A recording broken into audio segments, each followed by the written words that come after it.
ፈጣሪ ጠብቀ መንገድ ይቅና በሰላም ያውልህ ልጄ የወላጅ ኃላፊነት ይኸው ብቻ ሆኗል የቁርስና የምሳቸውን ነገርማ የከተማችን አስተዳደር ገላገለን እማ ዩኒፎርሙስ ጫማውስ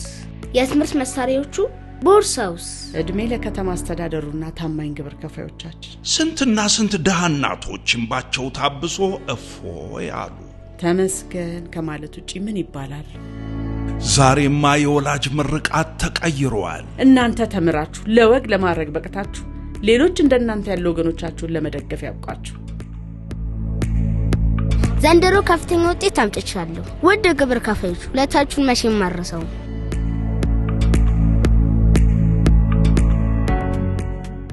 አቤት ያ የጭንቅ ዘመን አለፈ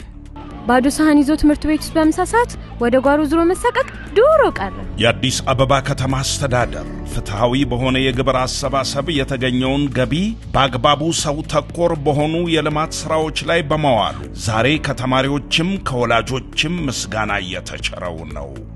ፍትሃዊና የዘመነ የገቢ አሰባሰብ ለበለጸገች አዲስ አበባ የአዲስ አበባ ከተማ አስተዳደር ገቢዎች ቢሮ